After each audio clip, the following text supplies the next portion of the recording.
भक्तों, आज की वीडियो में हम बात करने वाले हैं कि 27 मई पद्मिनी एकादशी के व्रत में भी कौन सी वस्तु है जिसे खा लेने से जीवन भर के सभी कष्ट, दुख, दर्द, समस्या, पीड़ा, दिक्कत समाप्त हो सकती हैं। कुछ ऐसी खास और गुप्त चीज हैं जिन्हें अगर मनुष्य सच्ची हृदय से, सच्चे मन से 27 मई पद्मिनी एकादशी के दिन चुपचाप खा लेता है तो हर मनोकामना, इच्छा पूरी हो सकती है। जीवन की सभी बाधाएं समाप्त हो सकती है। भक्तों, अगर आप शुरू से लेकर अंत तक इस वीडियो को देख लोगे तो मन कर चलिए आपका भला तो होगा ही, साथ साथ में लाखों और करोड़ों लोगों का भी भला होगा। इसीलिए माताएं, बहनों, इस वीडियो को छोड़ने की गलती मत करना, नहीं तो पूरी जीवन आपको दुख, दर्द, कष्ट, तकलीफ, दिक्कतों में गुजारना पड़ सकता है। इसीलिए सच्चे हृदय से, सच्चे मन से आज की वीडियो को शुरू से लेकर अंत तक एक बार बिना स्किप किए जरूर देख लेना, तभी आपको लाभ प्राप्त होगा। माताएं, बहनों, साथ में हम आपको इस दिन यह भी बताएंगे कि कौन सी वे 5 गलतियां ऐसी हैं जिन्हें पद्मिनी एकादशी व्रत के दौरान नहीं करनी चाहिए। साथ में हम आपको यही भी बताएंगे कि इस दिन किससे प्रकार से कौन सा कार्य करना चाहिए और कौन सा कारक उपाय नहीं करना चाहिए। किस प्रकार से उपाय करना है, मानता कारक उपाय नहीं करना चाहिए, मानता कारक उपाय नहीं करना चाहिए। किस प्रकार से उपाय करना चाहिए, मानता कारक उपाय नहीं करना चाहिए, मानता कारक उपाय नहीं करना चाहिए, मानता कारक उपाय नहीं करना चाहिए, मानता कारक उपाय नहीं करना चाहिए, मानता कारक उपाय नहीं करना चाहिए, मानता कारक उपाय नहीं करना चाहिए, मानता कारक उपाय नहीं करना चाहिए। वह संपूर्ण जानकारी आज की वीडियो में हम आपको प्रोवाइड कराएंगे। इसलिए चलिए जान लेते हैं बारी बारी से संपूर्ण जानकारी। भक्तों, पद्मिनी एकादशी का व्रत और इसका रहस्यपूर्ण महत्व सदियों से सनातन परंपरा में पूजनीय माना गया। शास्त्रों में वर्णन है कि मलमास या अधिक मास में आने के कारण यह एकादशी साक्षात श्री हरि विष्णु को अत्यंत प्रिय है और अपार धन सुख और अपार पुण्य प्रदान करने वाली है।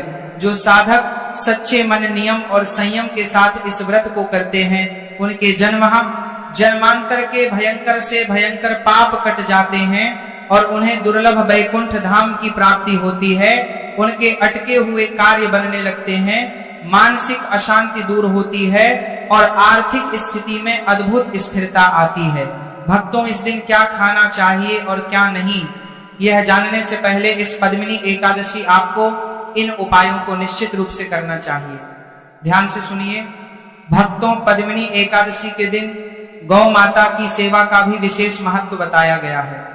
इस दिन घर में बनी पहली ताजी रोटी पर थोड़ा सा गुड़ और चुटकी भर हल्दी रखकर गौ माता को अपने हाथों से खिलाना अत्यंत पुण्यकारी माना गया है। यदि संभव हो तो उनके चरणों की धूल माथे पर लगानी चाहिए।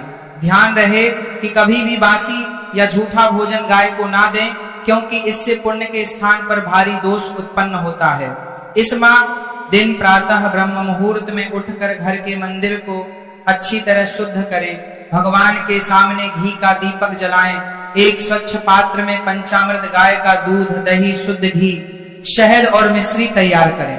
भगवान श्री विष्णु की मूर्ति या शालिग्राम पर धीरे धीरे इस पंचामृत से अभिषेक करें और ओम नमो भगवते वासुदेवाय का जप करें। अभिषेक के बाद जो पंचामृत भगवान के चरणों से होकर बहता है वही पवित्र चरणामृत बन जाता है। माथे पर लगाकर ग्रहण करें। शास्त्रों में कहा गया है कि यह चरणामृत अकाल मृत्यु के भय को दूर करता है। अगर आप जीवन में बार बार हार से जूझ रहे हैं और सच्ची शांति की कामना रखते हैं तो पद्मिनी एकादशी पर भूलकर भी क्रोध ना करें, किसी की निंदा ना करें और मन में ईर्ष्या ना रखें, क्योंकि इस दिन की गई साधना पूरे वर्ष की दिशा तय करने की क्षमता रखती है। अगर वीडियो थोड़ा भी उपयोगी लगे तो हमारे चैनल को सब्सक्राइब जरूर करें ताकि और भी ज्ञानवर्धक वीडियो आपको मिल सके। चलिए जानते हैं धन प्राप्ति उपाय, जिसे करने से आपके सब नवग्रह ठीक होंगे और आपको साक्षात माता लक्ष्मी का आशीर्वाद मिलेगा, जिससे आप जीवन में तमाम खुशियां पा सकते हैं। यदि आपके ऊपर बहुत अधिक कर्ज हो गया है, पैसा रुक नहीं रहा है और व्यापार या नौकरी में लगातार घाटा हो रहा है, तो पद्मिनी एकादशी के पवित्र दिन सूर्यास्त के समय एक लाल रंग का सूती धागा कलावा लें। भगवान विष्णु और माता लक्ष्मी के समक्ष गाय के शुद्ध घी का एक दीपक जलाएं उस लाल धागे को माता लक्ष्मी के चरणों में स्पर्श कराएं और ओम लक्ष्मी वासुदेवाय नमः मंत्र का 108 बार एक माला जाप करें। जाप के बाद उस धागे को अपनी तिजोरी में, व्यापारिक गल्ले में या अपने पर्स में रख लें। अब इसी दिन से एक नियम बना लें कि अगले 20 दिनों तक लगातार प्रतिदिन सुबह स्नान के बाद एक तांबे के लोटे में शुद्ध जल लें। उसमें चुटकी भर हल्दी, थोड़ा सा गुड़ और 11 दाने साबुत लाल मसूर की दाल के डालें। इस जल को ओम नमो भगवते वासुदेवाय मंत्र का जाप करते हुए किसी भी पुराने पीपल के वृक्ष की जड़ में अर्पित करें। रविवार के दिन जल ना चढ़ाएं, उसकी जगह अगले दिन कर लें, लेकिन गिनती 20 दिनों की पूरी करें। शाम के समय उसी पीपल के नीचे या अपने घर के मुख्य द्वार पर एक सरसों के तेल या घी का दीपक 20 दिनों तक लगातार जलाएं। भक्तों, पद्मिनी एकादशी के सिद्ध मुहूर्त से शुरू किया गया यह 20 दिनों का महा उपाय आपकी किस्मत के ताले खोल देगा। यह आपके जीवन से कर्ज के मोह और दरिद्रता के जाल को उसी तरह काट देगा जैसे भगवान विष्णु की कृपा से मनुष्य को अपार सिद्धियां प्राप्त होती हैं। 20 दिन पूरे होते आप स्वयं देखेंगे कि रुका हुआ धन वापस आने लगेगा, नए मार्ग खुलेंगे और घर में बरकत रुकने लगेगी।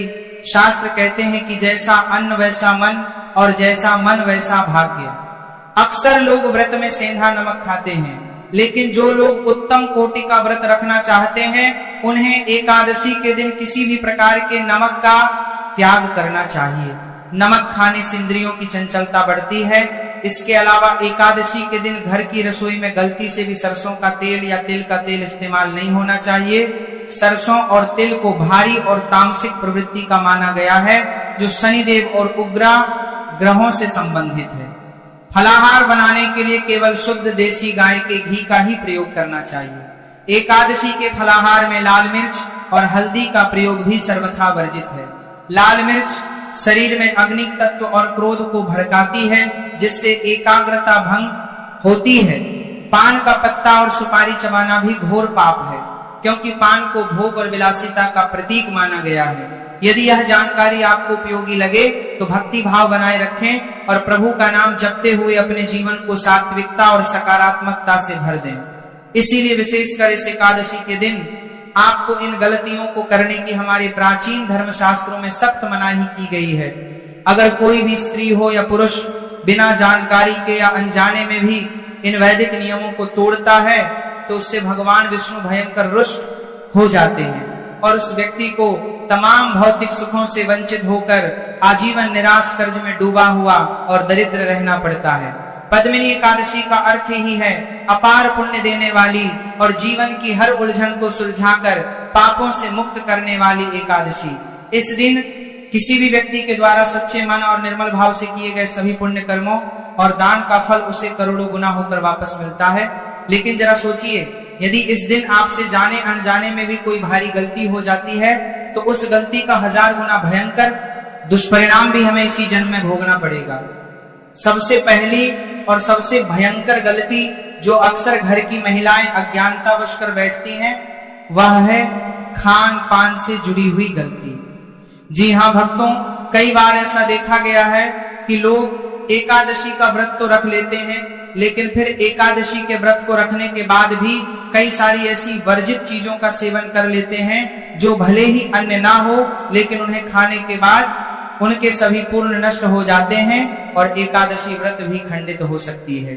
साथ ही जो व्यक्ति एकादशी का व्रत नहीं भी करते, जिनके घर में कोई एकादशी नहीं रहते, उन घरों में भी इन चीजों का सेवन ना ही सिर्फ आपको बल्कि पूरे परिवार को नहीं करना चाहिए।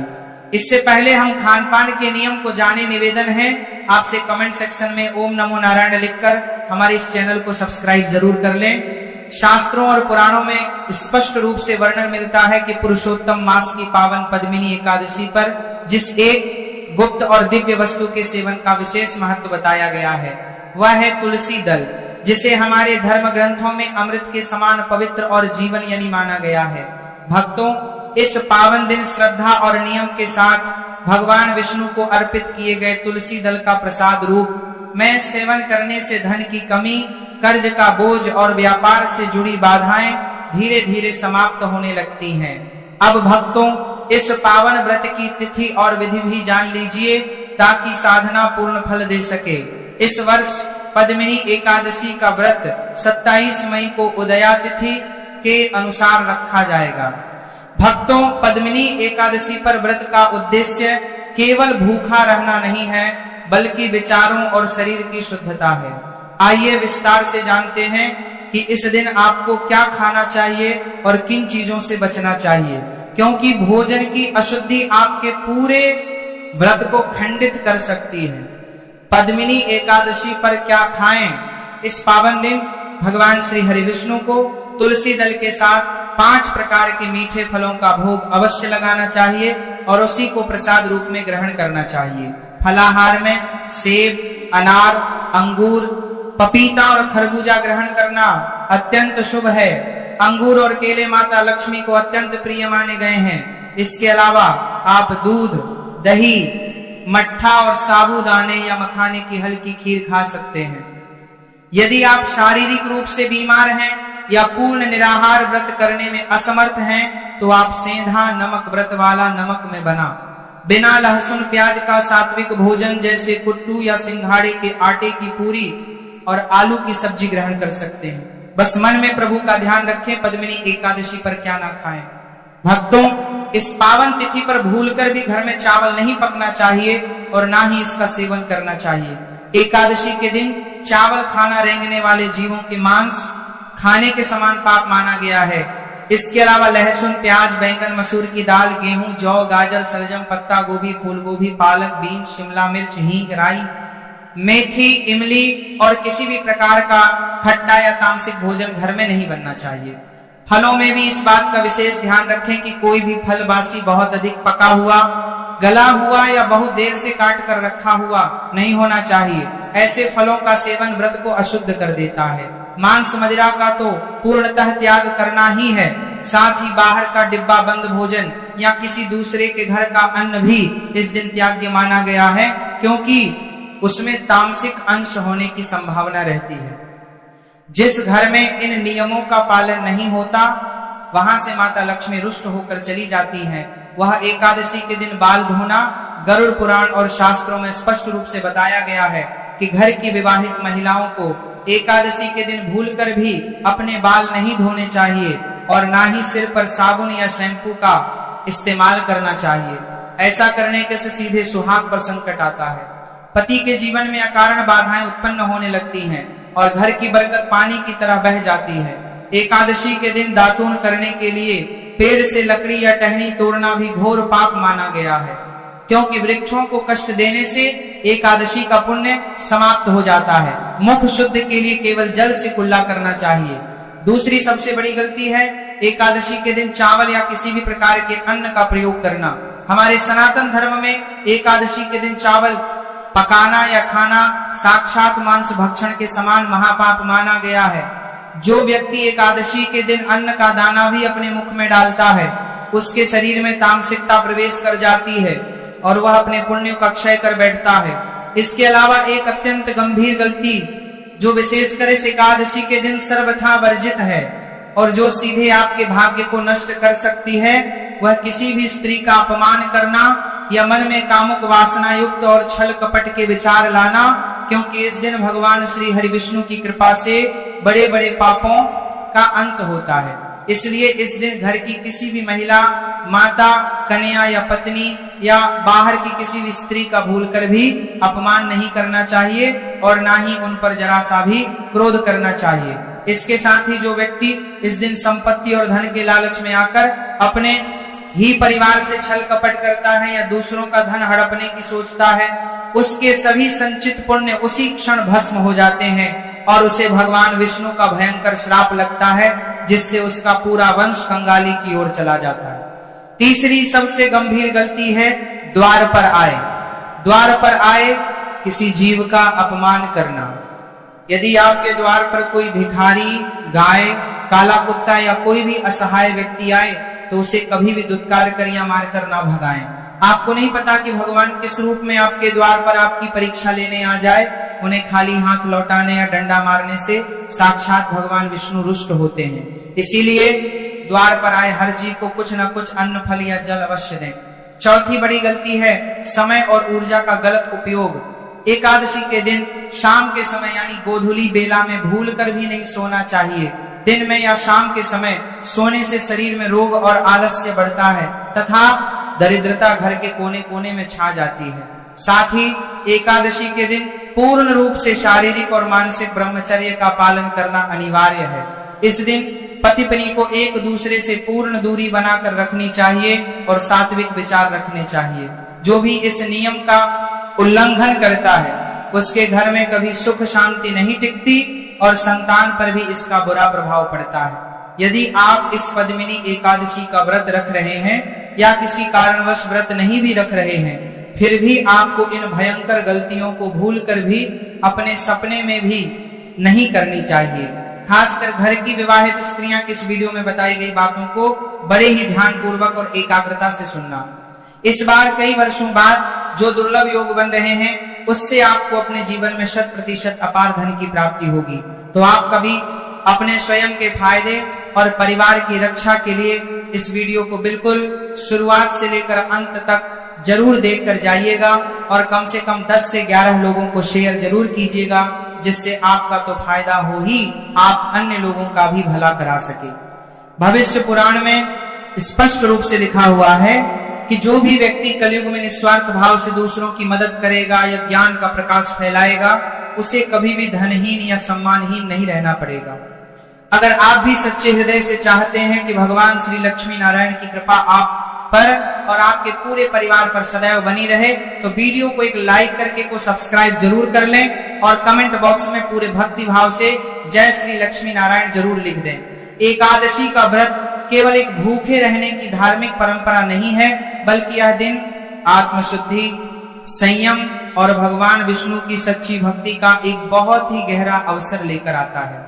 शास्त्रों में कहा गया है कि इस एकादशी का पालन करने से व्यक्ति के पुराने से पुराने और भयंकर से भयंकर पापों का उसी क्षण क्षय हो जाता है।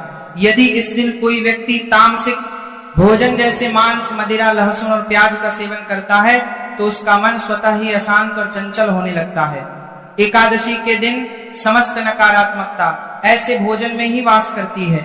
यदि कोई व्यक्ति इस दिन क्रोध करता है, झूठ बोलता है या किसी की निंदा करता है तो वह अनजाने में अपने ही पुण्यों की पूंजी को आग लगा देता है। नकारात्मक भावनाएं मन की शुद्धता को नष्ट कर देती हैं और एकादशी का व्रत तो मन को पवित्र बनाने का ही माध्यम है। केवल उपवास रखना ही पर्याप्त कर देती है नहीं होता, बल्कि श्रद्धा और नियम पूर्वक पूजा मंत्र जाप और ध्यान करना भी अत्यधिक आवश्यक होता है। एक और जो सबसे बड़ी गलती है जो अक्सर कई लोग एकादशी की पूजा या भगवान की स्थापना से पहले अनजाने में कर बैठते हैं, वह घर की साफ सफाई और दिशा का सही ज्ञान ना होना। एकादशी के दिन घर में कहीं भी कबाड़ जाले या गंदगी नहीं होनी चाहिए, क्योंकि गंदगी राहु और केतु की ऊर्जा को आकर्षित करती है। भगवान की स्थापना और पूजा हमेशा घर के ईशान कोण यानी उत्तर पूर्व दिशा में ही करनी चाहिए। अक्सर देखा गया है कि घर की महिलाएं सुबह की जल्दबाजी में या अज्ञानतावश स्नान के तुरंत बाद अपने बाल खोलकर पूजा करने बैठ जाती हैं या आरती करने लगती हैं। हमारे शास्त्रों में इसे बहुत बड़ा और भयंकर दोष माना गया है। खुले बाल नकारात्मक ऊर्जा को बहुत तेजी से आकर्षित करते हैं और बाल खोलकर की गई कोई भी पूजा पाठ या आरती भगवान कभी स्वीकार नहीं करते। इसलिए हमेशा अपने बालों को अच्छे से बांधकर और सिर पर पल्लू रखकर ही श्री हरि की आराधना करें। पूजा के दौरान काले, नीले या भूरे रंग के कपड़े पहनना सर्वथा वर्जित माना गया है। भगवान विष्णु की पूजा में हमेशा पीले, लाल, हरे या गुलाबी रंग के शुद्ध वस्त्र ही धारण करने चाहिए। एकादशी व्रत का पारण हमेशा अगले दिन द्वादशी तिथि पर सात्विक भोजन के साथ भगवान को भोग लगाने के बाद ही शुभ मुहूर्त में करना चाहिए। जिनके घर परिवार में पैसों में बिल्कुल बरकत नहीं होती है, गोल लाख कमाने के बाद भी पैसा हाथ में नहीं टिकता है, वे शाम के समय गोधूली बेला में भगवान विष्णु